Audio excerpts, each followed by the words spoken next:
All right, welcome to the Elevating IT podcast. It is the weekly sales wrap. Mike Brooks here with my partner in crime, Frank MD Benedetto. What's up, Frank? Good afternoon, Mike. I always anxiously await what my intro is going to be. A partner in crime. The other day you said my good friend, my buddy. So I always, Pal. always curious. My pal. Do a different one every week. You look nice. You got like a little for those on the podcast. You've got like a little like a quarter zip kind of. I don't know exactly how to describe it, but you look nice. You look fancy. I was doing a recording for the Sales Academy with our good friend Eric Torres at Datto this morning, and I'm wearing the same thing now that I was wearing then, and Eric was wearing the same one too. So I was like, I was explaining to him, I don't like these. Like, I don't know where these came from in time where collars all of a sudden became passe, but every shirt I buy now has these. No more collars. Like it's like I feel like I'm. It's good. It keeps you warm though. Like in the cold winter months now, it keep you warm. I guess. I don't know if we talked about it, but of course we chuckled that I blamed the coronavirus on you, right, and the acquisition of your new clothing.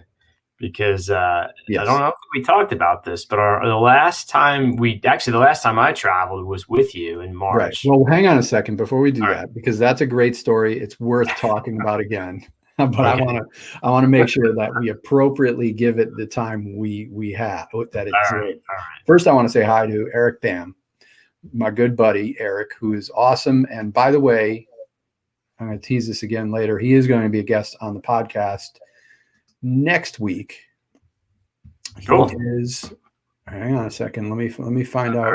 Facebook Live with Eric at 10 a.m. Wednesday, the 25th of November. So it's going to be a Thanksgiving special with Eric. Eric is awesome. He is the VP of Sales and Marketing for a company called Perfect Crust Pizza. And Eric is going to be the first guest in a series of guests who are in the sales business. Yeah, all right, go ahead. Sales professionals, but are not in the channel. I'm excited about that because I think that MSPs hear from people in the channel all the time. They've maybe heard enough of all of us, and I think it's going to be great to get an outside perspective. So Eric's going to be the first guest in that series. And I have my shirt on here. Let me see if you can see that. That is the Barstool Sports shirt. Mm-hmm. Well, everybody knows the rules if you know what I'm talking about. I know what you're talking about. All right. Eric, I bet you Eric knows what you're talking about. Yeah. Because he's in the pizza business. Eric sells. And these are really neat things that Eric sells. They're like, I'm probably going to get it wrong. Eric's going to correct me, but it's this liner that goes in the pizza box. It keeps the crust perfect. So when you get your crust at home, like it's not soggy. It's like as if you got it from the pizza place. Like if you were sitting there, it's like in the same. All right. So it's going to be good stuff. There he is. Eric knows what we're talking about. All right, good. One bite. So do you want to explain that for people who have no idea what you're talking about? No, you can look up Dave Portnoy from Barstool Sports. He goes around and he goes to different pizzerias and he does a pizza review, score from 1 to 10 or 0 to 10, I guess. And he ranks all the pizza, and he always says one bite. Everybody knows the rules, even though he takes more than one bite. He's big on the pizza crust, right? He likes it crispy, like thin. So it's fun to watch the videos. Yeah, he's a blast. He was up here in Connecticut at a bunch of our New Haven pizza places, which are the best pizza places on the planet, by the way. I forget what parent company acquired them, but 7.6. Nice. That's not a rookie score either. He did the decimal. His company got acquired for a couple $100 million. It's pretty crazy. Really? Yeah, wow. He's got a lot of money now. Anyway. Well, so let's tell the story about how I caused COVID. Yes. So we were traveling and we went to Houston, and this was just when we were starting to feel like maybe we shouldn't be traveling, right? It Right. was It like was very eerie. it was the week of March, it was Friday the 13th when we came back, by the way. It was. Oh Pretty no, we flew sure. back Thursday. No, we came back on a Thursday. Yeah, it was. Yeah, you're right. No, Friday. Friday was Friday the Yeah. 13th. But that's the So week. Put it in perspective. That's when the whole country shut down. That's the week. so we were supposed to. I think we flew down on a Tuesday. I was supposed to come home Thursday. I think as were you. Yes. I And know. I was coming home on a Wednesday. yeah, so we stayed over Tuesday night. Wednesday, we were both like, we got to get out of here. And I remember when I flew down the airport, like Newark Airport was like dead, which is never dead ever. Yep. LaGuardia, same thing. This is weird. So you and I, we left the event and we flew home Wednesday night. There was like no change fees, but we got to the airport like really early. And of course, for some reason, our domestic flight was going out of the international terminal, which seemed even less safe. But the good news was there was like a bunch of stores in there. So I somehow like hustled you into buying some new clothes at a store in the airport. And you got some nice stuff. I remember you got like a belt, some shoes. Yeah, I don't know. You Pants, took me shirt, into whatever. places I had never heard of. And everybody should know that Frank is like manicured, polished off the, like Ray jumped off the pages of GQ. I jump off the pages of like the old, like Bradley's or Caldor's. Bradley's, like if you remember those. You remember Two Guys? There was a Two Guys down here. That was where Bradley's went in, where the Two Guys used to be. I don't know if that was just a local thing or not. But anyway, so I'm not a, I'm like, and you were shipping them. They were going to ship them to you. I remember you said, "Yeah, I don't want to carry them home. I'll ship them." And then we went home, and obviously, like COVID blows up. I remember I turned my phone on. That was the day that Tom Hanks and his wife announced that they had COVID. So of course, everybody was like, "Oh my God, if the celebrities could get COVID, everybody could." Right. And so then, the world sort of stopped spinning at that point. And then I totally forgot about your clothes because I was anticipating like the next time I saw you, you'd have all your new threads on. Right? So, my skinny now when I see this, it kind of reminds me of like what I had expected the experience. And that I would totally bust your chops. Like even no matter how good or bad you look, like I would just give you a ribbing because you'd have like the whole outfit on. So anyway, I remember asking you like, I don't know, a couple of months ago if you ever got them. And then you had announced, yeah, I think because I bought new clothes, like I caused coronavirus. Yep, exactly. I finally got clothes that I can wear in public and not be ashamed of being near you. And that you haven't been in public since. Yeah, we haven't been out since 9 months later. Right. All right. That's a great lead in. So yes. Right. You always make me laugh, Mike. That's the important part. Let's before we go on, we've got this here. Got this just from Channel Pro. Can you see that? Cool. Got a little award for best add-on product at Channel Pro's SMB forum back in early November. So awesome. Shout out to Joel and everybody at Channel Pro for throwing a great event. And thanks for everybody who voted for us. That's awesome. Yeah, that's pretty cool. So today we're going to talk about presentation skills. I think this is really important. Not just the audit side of it obviously solves a big problem with presenting for MSPs, but everybody, and when I say presentation skills, I don't necessarily mean getting on stage, although that's hard too, right? Like standing up in front of anybody, presenting to anybody is difficult. But I'm talking about more presenting one-on-one, being on a presentation call with your client and talking about what you do, selling your services, building relationships.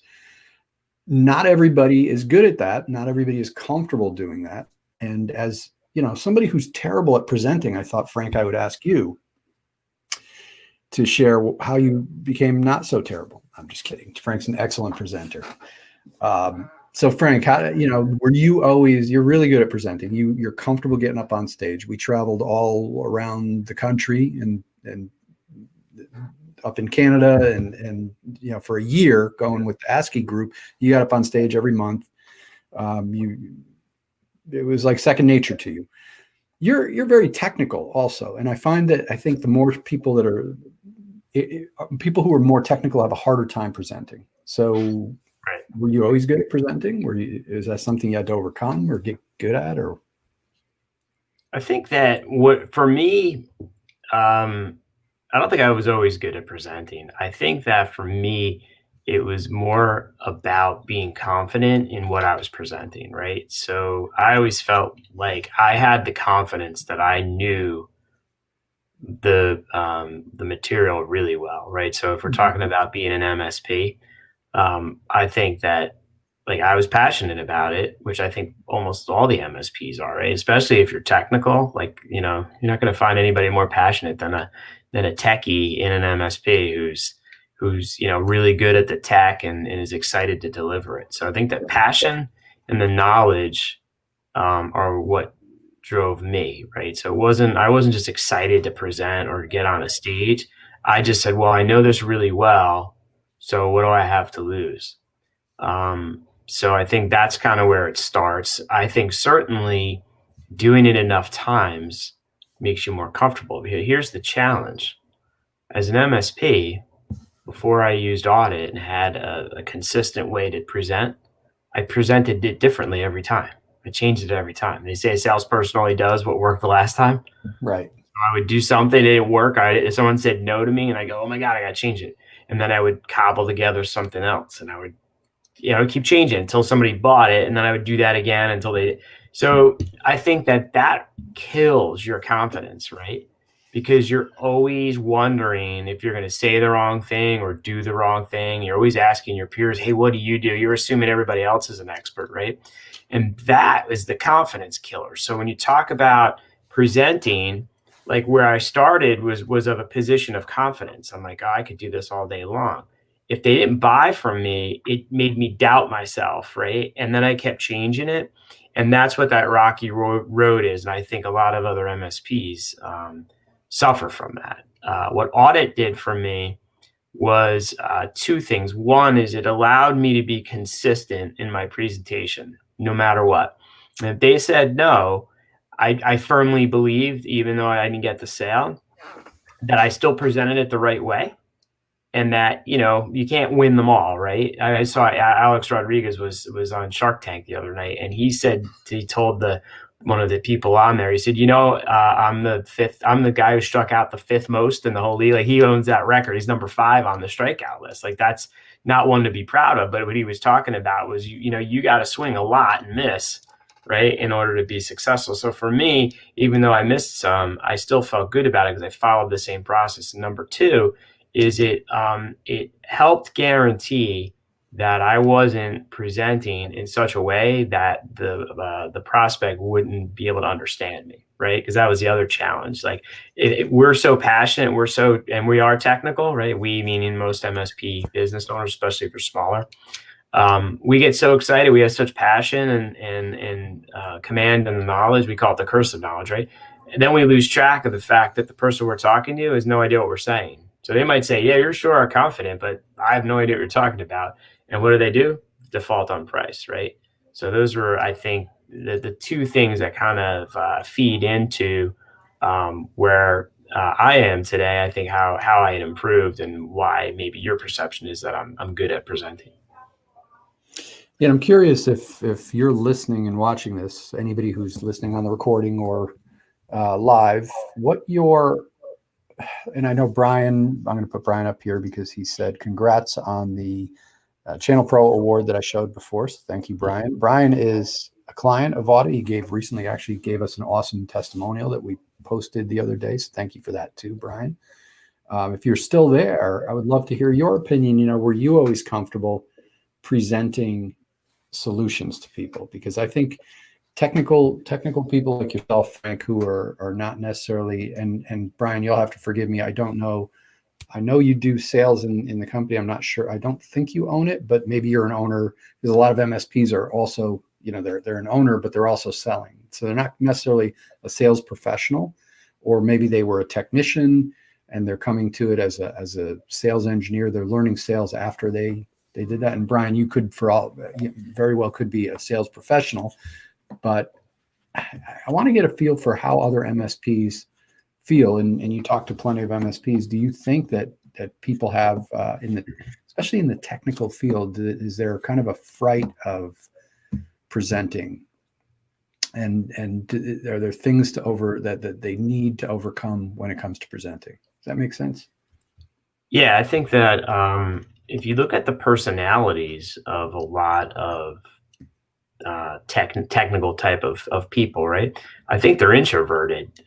They like tech. They like to, play with that stuff. They like to succeed. There's a sense of accomplishment. When you figure that stuff out. I mean, that's what a lot of the MSPs, owners and technicians that are there will gravitate towards. I think most MSPs, because there's a lot of techie people, gravitate towards that rather than selling, right? If an MSP never had to go out and like leave the office and sell, I think most of them would love that. It'd be great. Like if this stuff just sold itself, then they could just stay in and play with all the toys, right? But that's the challenge and the conundrum, right? Is we know that we do have to get out there and we do have to sell or we won't have a business, right? So we have to leave our comfort zone, which is, and I say we because I'm part of that, that group too, as I have a technical background, as you pointed out. You get caught up in that tech. It's fun, it's cool stuff. There's always new things, a lot of new products come out, and you get to play with that stuff, which is great. It's a cool sandbox.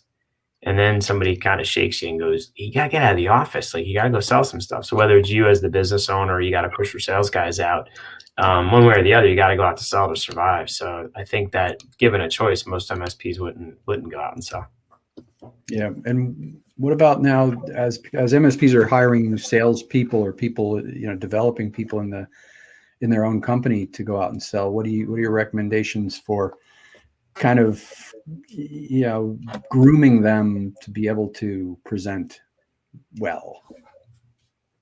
Yes, if you're building a sales team, especially like an outside salesperson who's going to, be the one who goes out and meets with the prospects, I think you have the reverse challenge, right? So the fear as the business owner is always, does this sales guy know enough technically, right, to be able to sell? So you have both. You have two ends of the spectrum. You have the business owner who's super techie, probably not great at selling, but does it to survive. And then you have the outside sales guy that you hire, who I think it's rare that they'll ever be as technical as the business owner, or, of the MSP, but they're more well suited towards selling. So you almost have to kind of find that middle ground. And I do think that audit helps you close that gap, right? Because what it does is it gives the salesperson the confidence that they don't have to be buried in the technical weeds. Because the MSP owner, who's probably technical, confidence that the sales guy can go out and they don't need him, right? They don't need him to answer every techie question. That you can go out there and you can do discovery sessions. You have to have some technical know-how, or and so I know some people send a sales engineer with the sales guy, which is fine too if you have, them on staff. But I do think it helps close that gap. It gets the business owner who's very techy to go more towards the sales side, and the pure sales guy gets him to move a little bit backwards to I don't want to say technical point, but it gives them the basis to be able to communicate in an easy way to the prospect without getting sucked into the technical stuff and then saying, I don't know 100 times during the discovery or even the presentation. Right. And Brian is sharing a couple thoughts here. He's the AE. One of the things he loves about audit is the system gives him a roadmap to follow during the presentation, makes it much easier. And then, of course, he agreed with you and with what you just said. He said exactly. Yeah. The other, that's the point. That was the point we made earlier. I think that if you have a script to follow, right, it makes it a whole lot easier. It's less nerve-wracking for you. You know how you're going to run through this thing, and that's exactly what I do. I just follow the report. Yeah, and I think if somebody's not using a tool like audit, you should be, of course. But if you're not, hey, you have to have some process to follow, right? Like, I think the more prepared you are, the more confident you're going to be, right? And even if you have the audit, and I know there's some MSPs out there who they're still dreading going and doing the presentation, even though they have the audit, right? And the audit does, and I'm going to read you something that somebody sent me. I think you're going to love it, which talks to that. But you got to practice it, right? Like, so I would recommend practice, right? Get in a room by yourself in front of a mirror, if possible, or record yourself on video and go through the presentation. Put a picture of somebody across from you like you're doing the presentation. That's the biggest thing for me that helped me to sell better, is when I started recording myself and then going back and watching those presentations. Right. But here's the thing: the practice that I find is on my customers, my existing clients. Right? I do business reviews, and that's what we teach people. We say go do some business reviews using this report. Just follow the report format and see what your customers say. Yeah, And people are like, comfort hey, level. the customer's like, wow, this is great. And I remember when I first started doing that, people said to me, hey, what do you use to put this report together? This would be cool. I wish I had this for my industry. And I was like, well, that's pretty cool feedback. Like, they like it so much that they want to see if they could buy it and use it for whatever they do. Right. But yeah, I practiced, if that's a great word. I practiced on my clients, and I could promise you none of them fired me because I came in with the audit report. And what I did was that gave me confidence to use the audit report, because that was our first customer, right? So clearly I was like, I hope this works. So that gave me the confidence. And then when I started using it on prospects and that started working, then of course we knew that we were onto something good, and and then we shared it with the world. Right. Now I'm going to give you a comment from David Spire, who is a relatively new audit user. He's from NTech US. I believe he's in Florida. He said, audit gets us 95% of the way there. We just have to be careful not to talk ourselves out of the sale.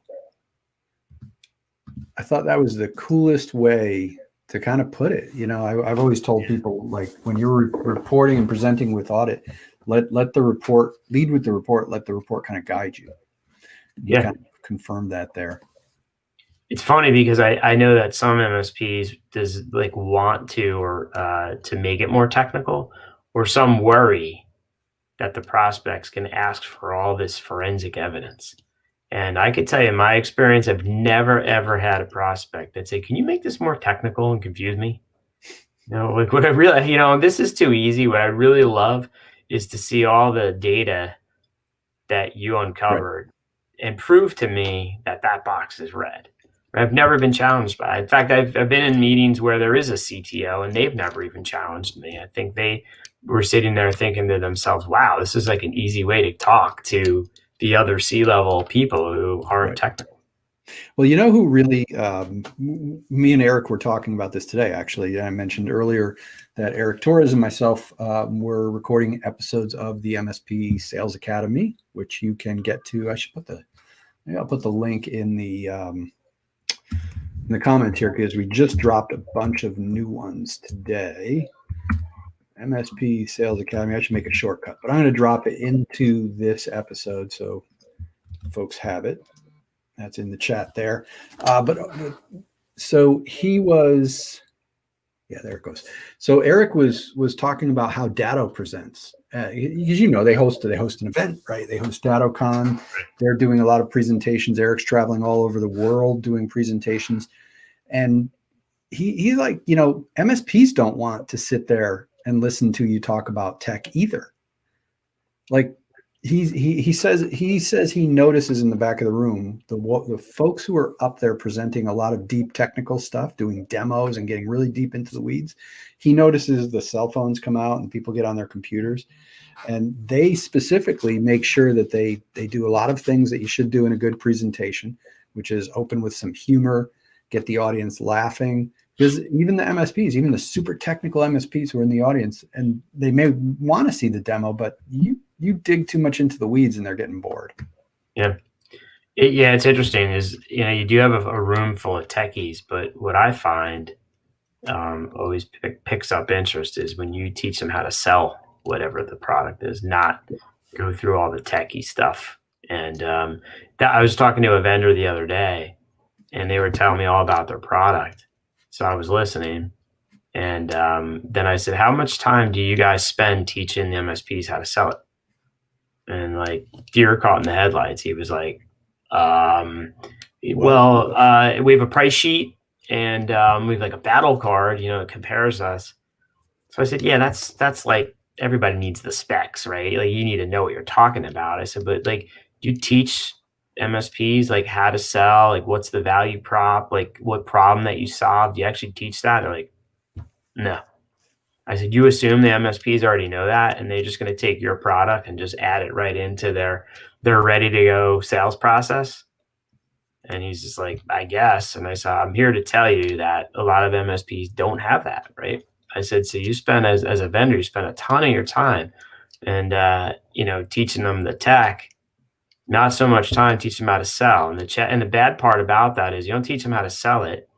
The MSP is not going to make any money and move any of it. The vendor's not making any money because the MSP is not selling, and the real loser is the consumer, right? The small business owner that, if properly educated, would have said yes and bought it.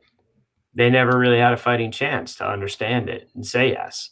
So when do they learn about the product? Unfortunately, when it's too late, right? When they've lost data, when there's downtime, when there's a breach, there's ransomware, then they get a really good education in the product that would have helped them, right? Right. Anyway, bad for everybody in that scenario, but good if you teach them how to sell. Yeah. I mean, that's what it comes down to, right? It all comes down to simplicity, right? Like that's what audit does for MSPs. It makes the conversation super simple. And, Eric, when he was talking this morning about that, it really just proved that point that, man, even MSPs want, even the super technical people want it simple. Yeah. The other part of it, though, not just simplicity, but I think you're going to hear this word used a lot more around audit is automation side of it, right? Is automating the sales process. So the more that we automate, the less you have to figure out for yourself as an MSP and ad lib, right? So if there is a process and you just plug into that process and it follows along and it's automated, again, you're not going to catch, you're going to make it, not going to get 100%, but you're going to greatly increase your chances of success there. And I think you'll see a noticeable difference in your business. Awesome. Well, with that said, I'm going to make a couple of announcements before we wrap up. First of all, I have Eric Bam joining me to talk sales on the 24th. The 25th. I'm losing track of the time here with Thanksgiving. The 25th, our Thanksgiving special, 10 a.m. live. That'll go out. You'll see that on Facebook and YouTube. And then on Friday after that, at 2 p.m., we have a guest. Actually, Frank, I'm going to kick you off for Friday the 27th. But actually, I'm not going to kick you off. I'm going to give you the option to come or not come to the Facebook Live. Okay. Thanksgiving weekend off if you want it, because I'm bringing on my pal John Fazio, who was on the podcast last week. He works at Zorus, and he is the director of the sales and marketing at Zorus. So he is going to be on the podcast on Friday. So you can be there, or you don't have to be there. You get to choose. All right. It'll be a mystery. I'll keep you waiting. You guys will find out if I'm shop or not. Exactly. So cool. Well, have a great week, everybody. Thanks for tuning in to this episode and joining us for the weekly sales wrap. We'll see you again. And happy Thanksgiving. Right on. That's right. Because Thursday is Thanksgiving. So that's right. I'll see people before Thanksgiving, but you may not. All right. Have a great week, everybody. All right. Thank you.